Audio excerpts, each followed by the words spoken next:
사랑하는 청년 여러분, 우리는 그리스도인으로서 이 세상을 살아가면서 어떠한 자세로 살아가야 할까요?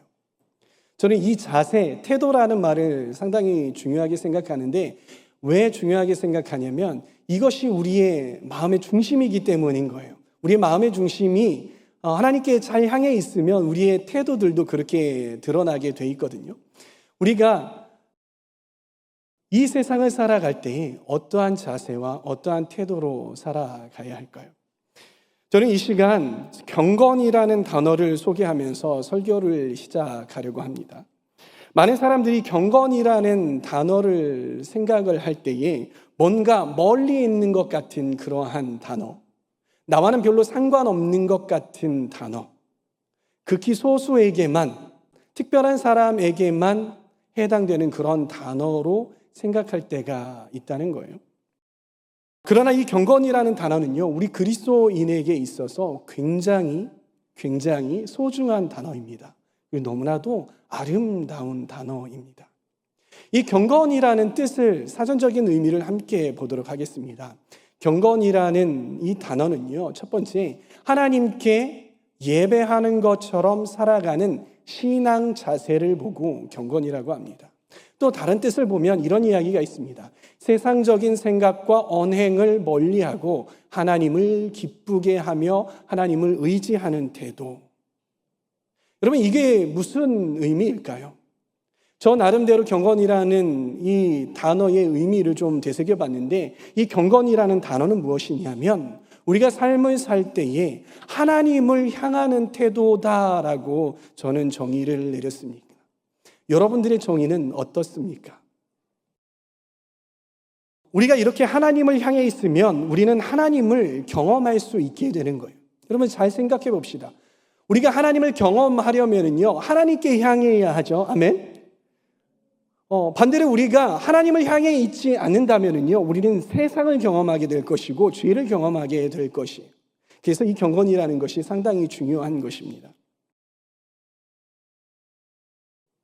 따라서 그리스도인이라면 누구나 이 경건을 추구해야 하고요. 그리고 이 경건한 삶, 이 경건을요, 삶으로 살아내야 하는 것입니다. 즉, 우리 그리스도인은 경건한 사람이 되어야 하는 것입니다.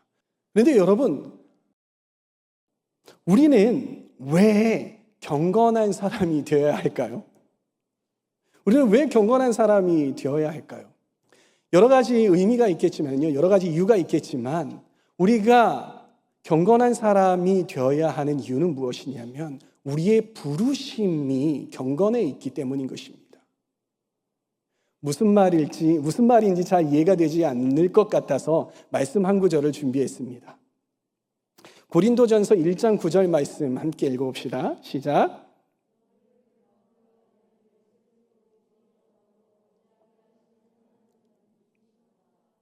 아멘. 이 말씀이 무엇이냐면요, 하나님께서 우리를 부르실 때 우리를 어떤 사역을 위해서 부르신 것이 아니라 우리를 어떤 일을 위해서 부르신 것이 아니라 하나님은 우리를 부르실 때 우리와 교제하기 위해서 부르셨다라고 이 말씀에 나와 있는 거예요. 아멘. 네. 다시 한번 말하면요, 여러분들 하나님께서 창조하시고 여러분들을 불러내실 때에 마치 로봇처럼 너는 이런 역할을 해야 하고 저런 역할을 해야 하고 너는 이 일을 해야 하고 저 일을 해야 돼. 내 나라를 위해서 너는 이거 해야 되고 너는 이거 쓰임 받아야 돼. 이 쓰임이 다 끝나면 너는 필요 없어. 이게 아니라 하나님께서 여러분들을 창조하실 때에 우리를 창조하실 때 어떻게 부르셨냐면 내가 너를 불렀는데 너 나와 함께 있자. 너 나와 교제하자. 나와 좀 대화하자. 나와 함께 살자. 나와 함께 동고동락하자. 이렇게 하나님께서 저와 여러분들을 부르셨다라는 것입니다. 참 은혜가 되지 않습니까, 여러분?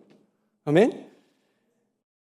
그런데요, 교회 많은 사람들이요, 하나님과의 관계가 제대로 정립되지 않은 상태에서 자꾸 뭔가 사역을 하려고 한단 말이에요. 자꾸 뭔가 일을 하려고요. 내가 이제 교회 다니기 시작했는데 내가 일을 해야지. 내가 어떻게 일을 해야 될까? 내가 어떻게 이 교회에 공헌을 해야 될까? 이런 생각을 가지고 있는 사람들이 참 많은 것 같아요.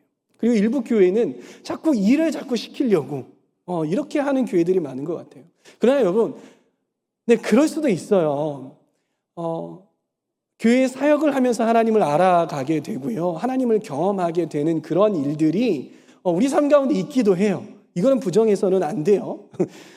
저 하나님과의 관계가 조금 무너져 있으니까 저 다 내려놓습니다. 이렇게 하시면 안 되고요. 생각을 해보자라는 것이죠.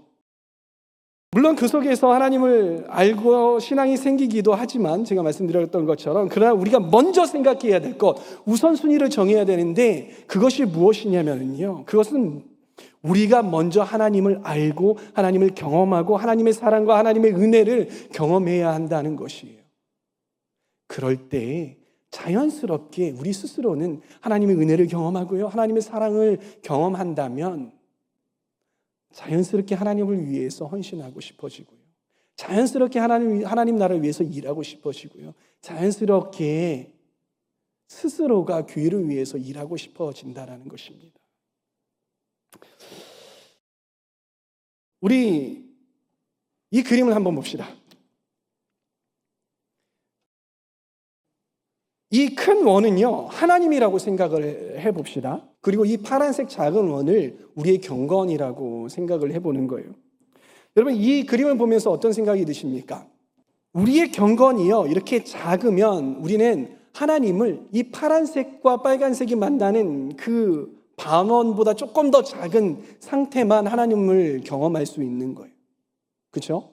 그런데 우리가 하나님을 더 많이 경험하고자 한다면, 하나님을 더 깊이 경험하고자 한다면 우리는 어떻게 해야 될까요? 맞아요. 이 경건이 커져야 되는 거예요. 다음 슬라이드처럼 우리의 경건이 이렇게 커질 때 우리는 하나님을 더 많이 경험할 수 있게 되는 거예요. 사도 바울은 에베소서 3장에서 이런 이야기를 합니다. 에베소서 3장 18절에서 19절 말씀 자꾸 읽으라고 해서 미안한데 함께 읽어봅시다. 시작.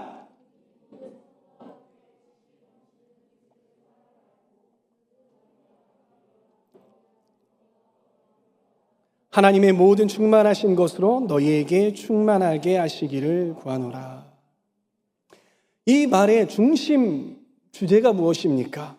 너희는 그리스도의 사랑의 너비와 길이와 높이와 넓이가 어떠한지 너네들이 알았으면 좋겠다. 알기를 소망한다 라고 말하는 이 사도 바울의 마음 아니겠습니까? 즉 주님을 더 깊이 그리고 더 넓게 알아야 한다는 것이에요. 이 말씀처럼 우리는 하나님을 알아야 하는 것입니다. 혹시 여러분들 가운데 맡겨진 사역과 또 맡겨진 어떠한 교회적인 일들이 너무나 부담스러운 분 계실 수 있을 거예요. 그런 분이 계시다면요, 여러분들이 이 경건하기 위해서 노력해 보시기 바랍니다. 그럴 때 여러분들의 그 사역과 여러분의 삶 가운데에 소명이 회복될 거예요. 또 어떤 사람은 이런 사람이 있을 수가 있어요. 신앙생활을 이제 시작했는데 하나님의 사랑이 잘 안 느껴지고 또 하나님의 은혜가 잘 안 느껴지는 사람. 혹은요, 내가 신앙생활을 너무 오래 했어. 내가 모태신앙이라 태어나서부터 신앙생활을 해서 벌써 30년째 내가 신앙생활을 하고 있어. 그런데 하나님의 사랑이 요즘에는 잘 느껴지지 않는 것 같다. 하나님의 은혜가, 그 촉촉한 하나님의 은혜가 내가 잘 느껴지지 않는 것 같아. 이런 사람도 있을 거예요. 그런 사람들에게 권면드립니다. 경건을 한번 연습해 보시길 부탁드립니다. 그럴 때에 여러분들의 그런 은혜와 사랑들이, 삶 가운데 그 은혜와 사랑들이 막 회복되기 시작될 것입니다. 아멘.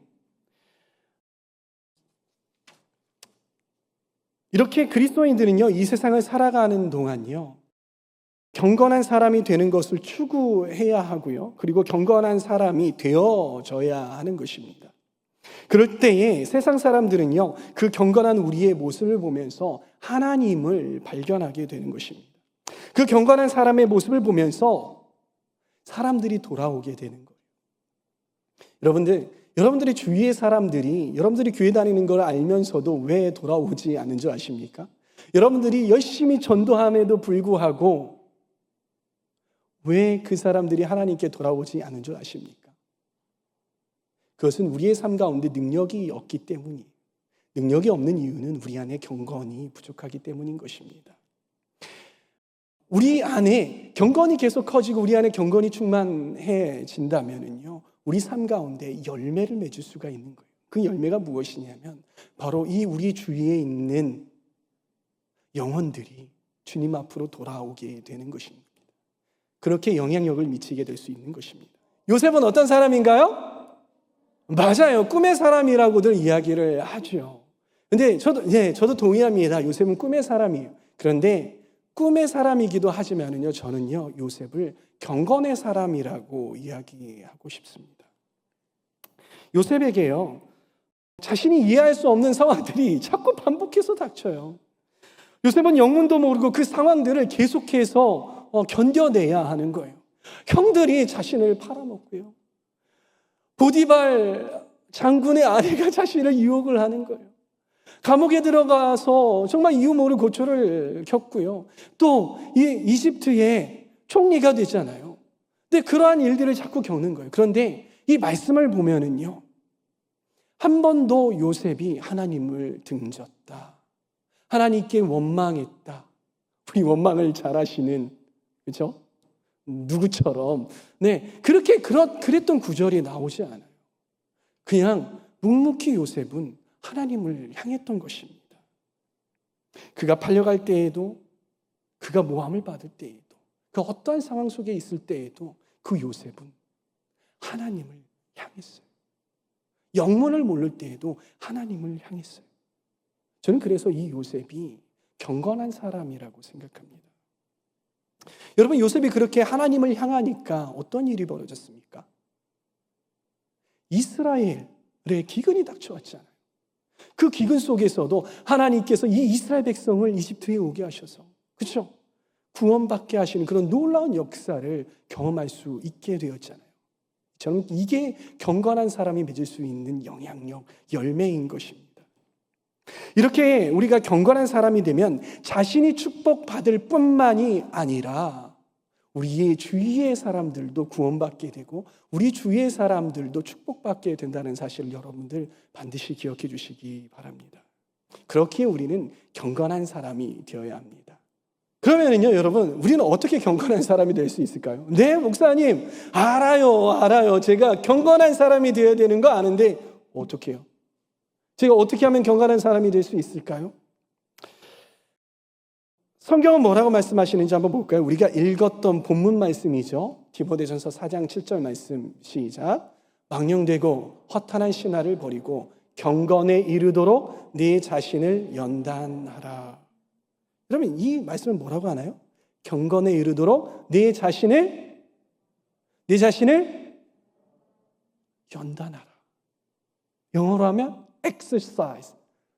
연습을 해야 되는 거예요. 경건을 계속 연습을 하라, 연단하라라는 이야기인 거죠.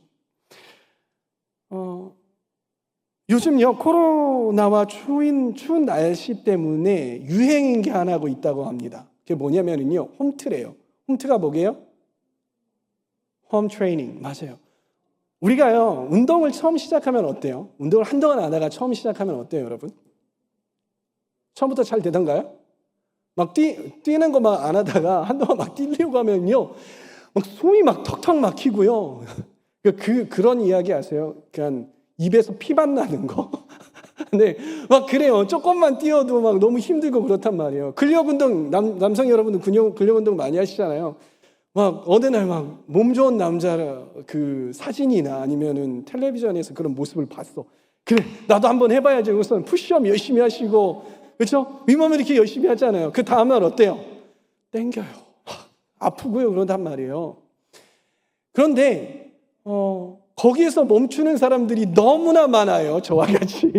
네, 너무나 많아요. 그러면 여러분, 건강해질 수 있을까요? 없을까요? 없어요.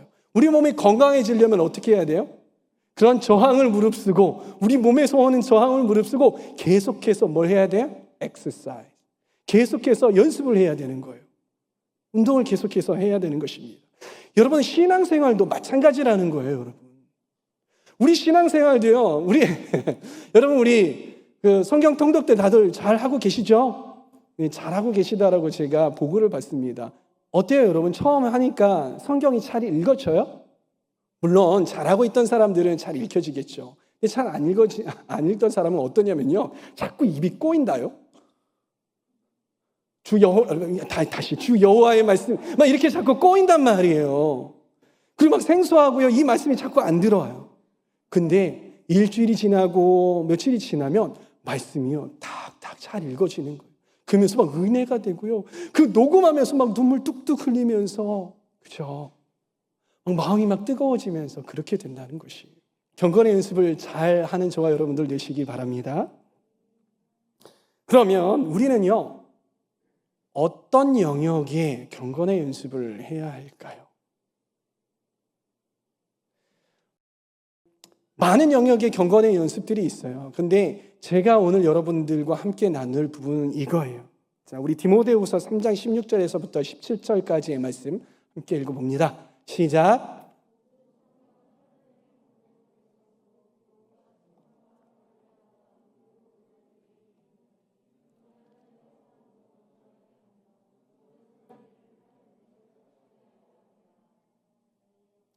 아멘.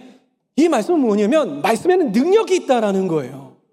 우리가 말씀을 읽을 때, 우리가 말씀을 대할 때에 우리 삶 가운데에 능력이 있어진다라는 말씀인 것이죠. 아멘이십니까?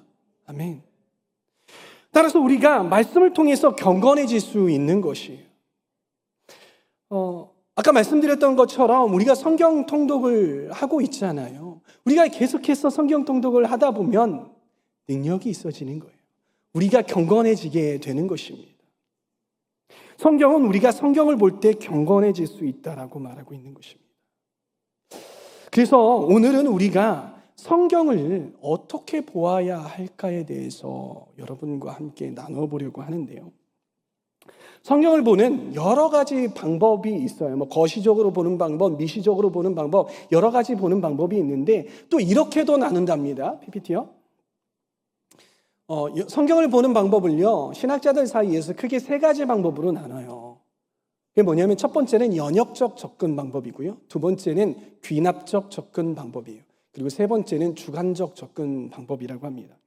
첫 번째 연역적 접근 방법을 보면은요, 연역적 접근 방법이라는 것은 무엇이냐면 어떤 주제를 가지고 그 주제를 뒷받침한 구절들을 찾아서 이렇게 하는 걸 보고 연역적 접근 방법이라고 하는 거예요.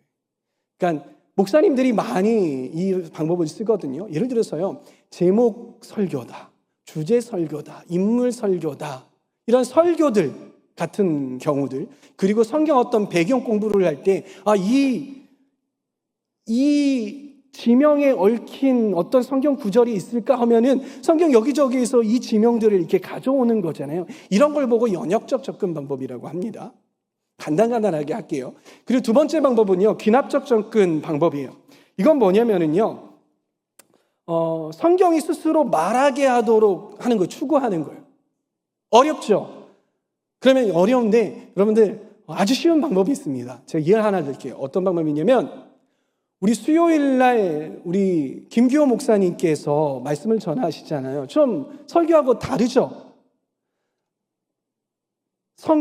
어떤 성경책, 우리 큐티별로 이렇게 가잖아요. 어떤 성경책을 놓고 이 성경에서 이 성경에 만약에 창세기다 그러면 창세기의 저자는 누구이고 이 창세기가 언제 쓰여졌고, 그렇죠? 이러면서 성경 하나하나 이렇게 그냥 쭉 훑어가는 거예요. 의미가 무엇인지 이렇게 훑어가는 거예요. 순서별로. 그러면서 우리가 그렇게 성경을 보는 것, 이걸 보고 귀납적 접근 방법이라고 하는 것입니다. 그리고 마지막은 무엇이냐면 주관적 접근 방법인데요. 이건 뭐냐면 경건 생활을 위해서 성경을 읽을 때 많이 사용하는 거예요. 큐티 하시죠? 왜 자신이 없으세요? 네, 말씀 묵상 하시죠? 네, 이 말씀 묵상하는, 여러분들이 말씀 묵상하는 방법이 바로 이 주관적 접근 방법이에요. 여러분 말씀 묵상 어떻게 해요? 말씀 묵상하면 이 단어에서 하나님께서 나에게 무슨 말씀하시는지 성령님 말씀하여 주십시오. 제가 하나님께서 말씀하실 때까지 밥을 먹지 않도록 하겠습니다. 부디 말씀하여 주십시오. 성령님 그렇습니다 하면서 이렇게 하고 있잖아요. 그렇죠? 저만 그렇게 해요? 네, 그렇게 하고 있잖아요. 이걸 보고 이제 주관적 접근 방법이라고 하는데 여러분 이 세 가지 방법 중에서 우리가 가장 접근하기 쉬운 방법이 어떤 방법이에요? 다시요. 어떤 방법이에요? 우리가 가장 쉽게 할 수 있는 방법이?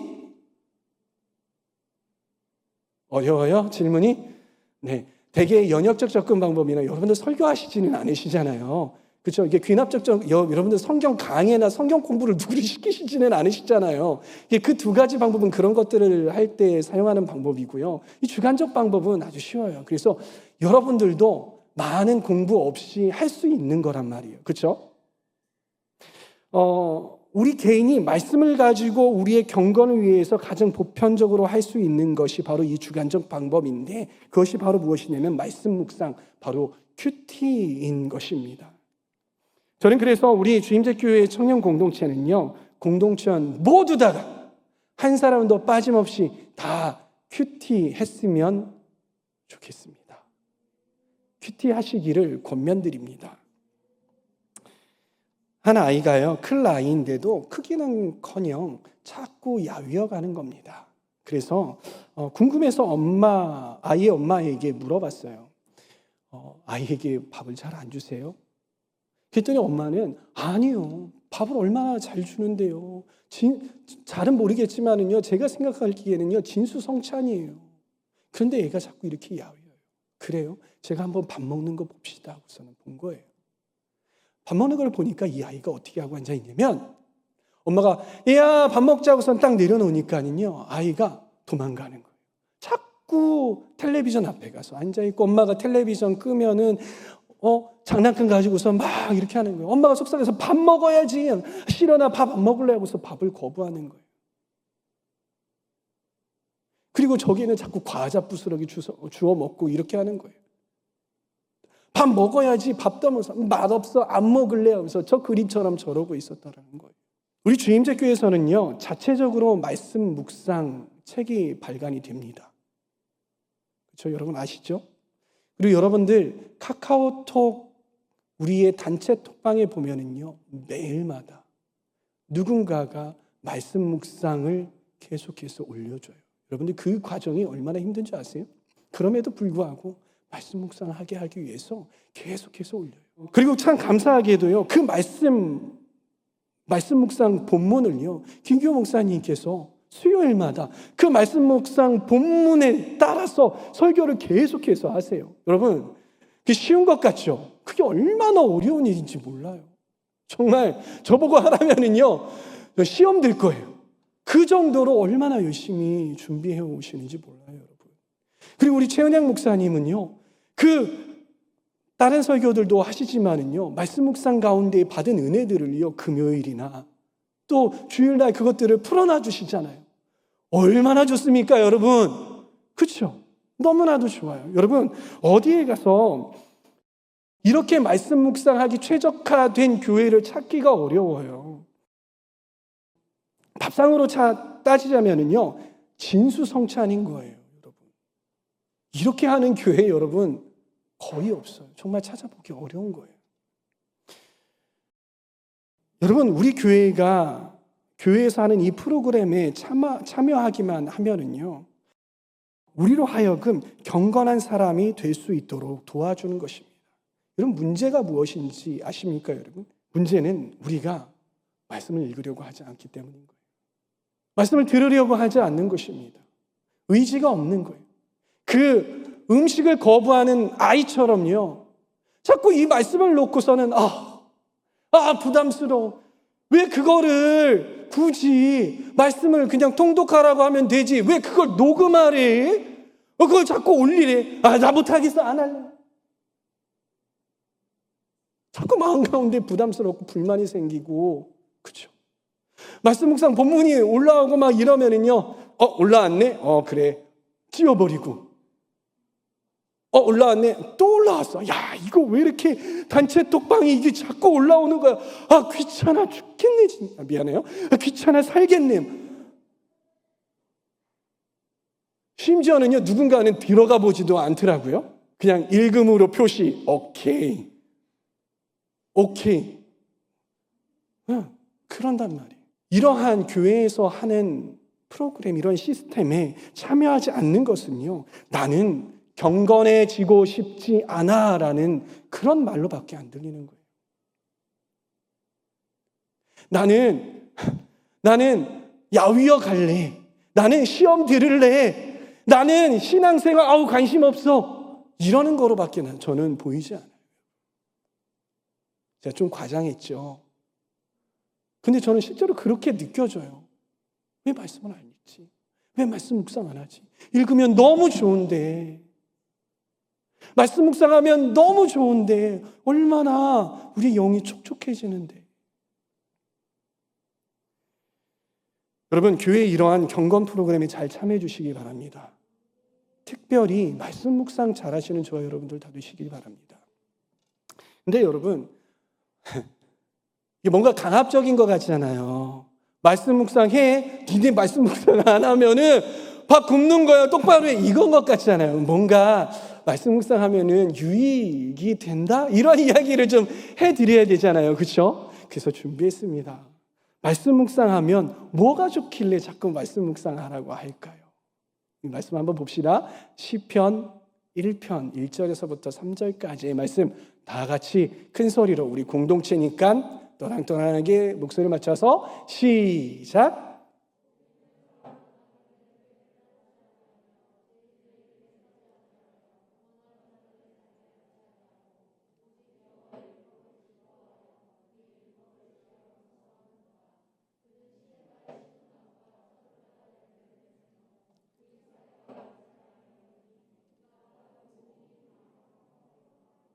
아멘, 아멘. 말씀 묵상하면 우리에게 어떤 유익이 있을까요? 첫 번째, 띄워주세요. 네. 띄워주세요.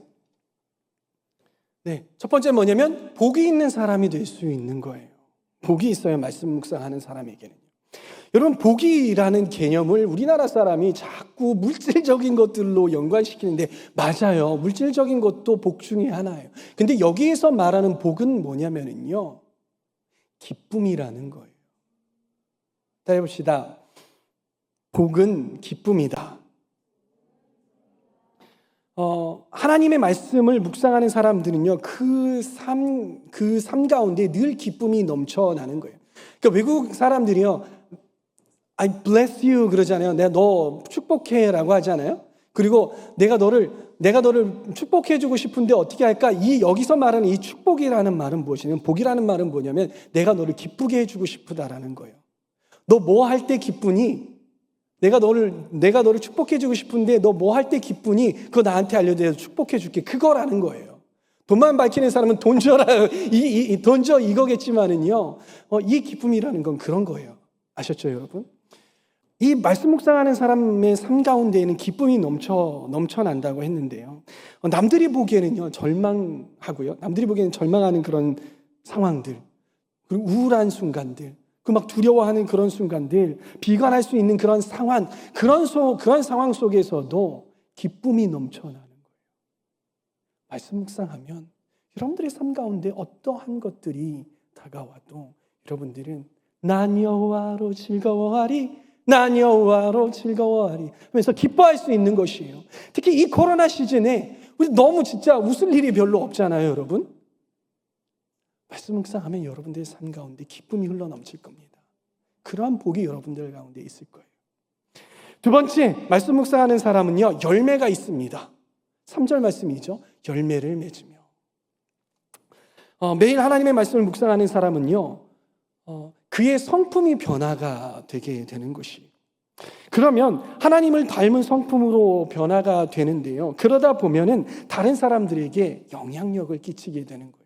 아까 제가 말씀을 드렸잖아요. 경건할 사람이요. 말씀 묵상하는 사람은 영향력을 끼치면서 주위에 있는 사람들이 하나님께 돌아오는 역사들이 있어요. 하나님을 인정하게 되고요. 하나님을 경험하게 되고요. 내가 굳이 너 예수님 믿어 하지 않아도 야, 나 너무 힘든데 널 보니까 정말 기뻐하고 어떠한 상황 속에서 기뻐하는 것 같아. 큰일이 다가와도 너는 흔들리지 않는 것 같아. 그 비결이 내가 가만히 너를 보니까 다른 건 없고 하나님 믿는 거. 그리고 늘 네가 말씀 성경책 보니까 그거인 것 같아. 야, 나도 너처럼 그렇게 기쁨이 넘치는 생활하고 싶은데 나도 좀 교회 다니면 안 되니? 그 성경 말씀 묵상하는 거 나 어떻게 하는지 좀 알려줘. 나 성경 공부 좀 시켜줘. 나와 같이 성경 좀 읽어줘. 나 성경에 대해서 좀 알려줘. 이렇게 되게 된다라는 거예요. 그런 열매가 맺는다라는 거예요.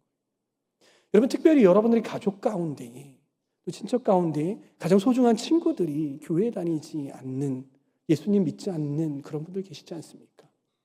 여러분들이 말씀 묵상하고 여러분들의 삶 가운데에 충만하게 기쁨이 흘러넘치고 그럴 때에, 여러분들의 삶이 말씀으로 변화가 될 때에, 그리고 말씀대로 살아갈 때에 여러분의 주위에 있는 가장 소중한 가족들과 친구들과 이웃들이 주님 곁으로 돌아오는 그런 놀라운 열매를 맺게 된다는 거예요.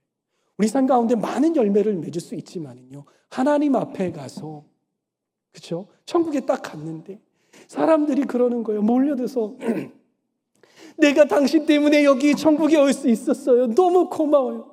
내가 당신 때문에 내가 그래요? 당신도 저 사람 때문에 천국에 온 거야?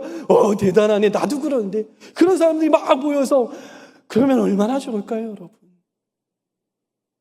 그것이 바로 우리가 말씀 묵상에서부터 시작이 된다는 사실을 기억하시기 바랍니다.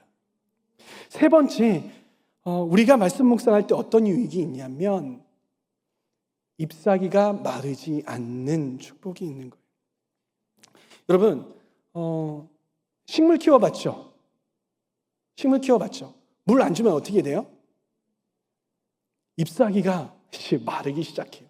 바삭바삭해요. 바삭바삭하고요. 그 막 떨어지고 막 이렇게 하잖아요. 근데 물 잘 주는, 적당히 잘 주는 그런 화분은 어떻게 해요? 잎사귀가 촉촉해요. 반지르르 윤기가 난단 말이에요. 하나님의 은혜가 자꾸 메말라 가면은요, 우리 삶이 건조해져요. 그런 반응들을 해요. 그런데 우리가 하나님의 은혜가 충만하면 어떻게 해요? 하나님의 은혜가 충만하게 스펀지처럼 하나님의 은혜와 하나님의 사랑을 푹 이렇게 품고 있으면, 누가 쿡 찌르면 하나님의 은혜, 사랑, 그렇죠? 성령의 9가지 열매, 이러면서 그러한 하나님의 은혜된 반응들이 나온단 말이에요.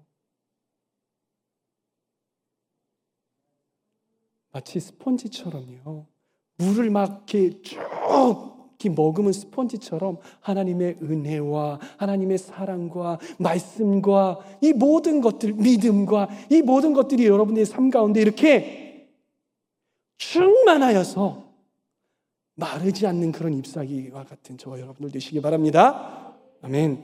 마지막입니다. 마지막 어떠한 유익이 우리 가운데 있을까요? 네 번째는 형통하게 됩니다. 3절 맨 마지막에 빨간 글씨로 되어 있죠. 모든 일이 다 형통하리로다.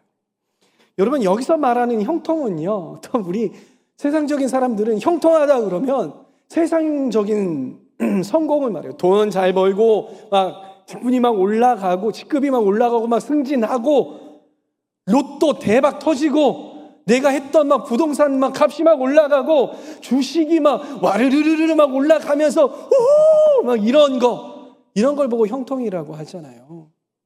근데 그리스도인의 형통은 그런 것들이 아니에요.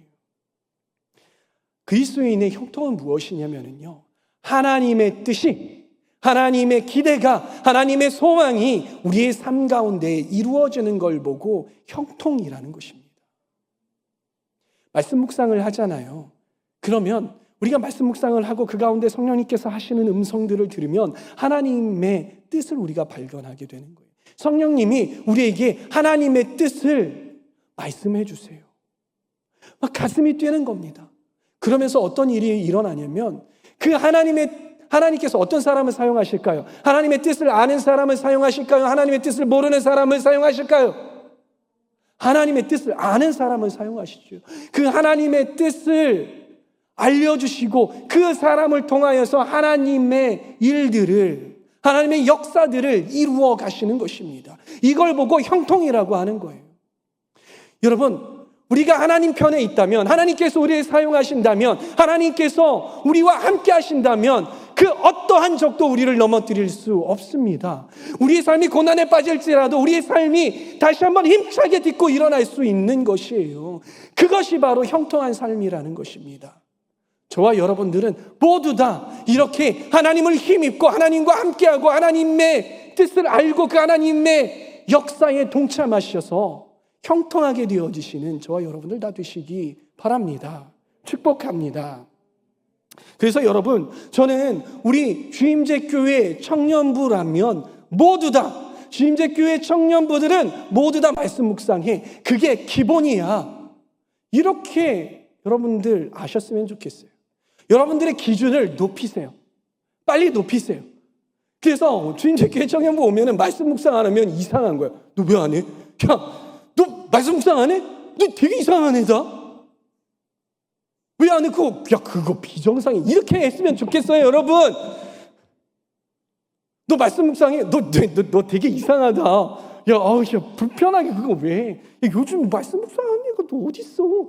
이게 아니라 말씀 묵상 안 하는 사람이 이상하게 느껴졌으면 좋겠어요. 저는 그런 청년부가 될 거라고 믿어 의심치 않습니다.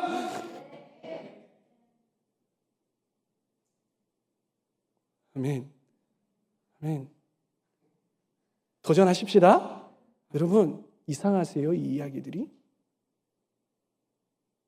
카톡방에서 이러한 이야기들이 올라오는 게 여러분들 이상하다고 생각하십니까?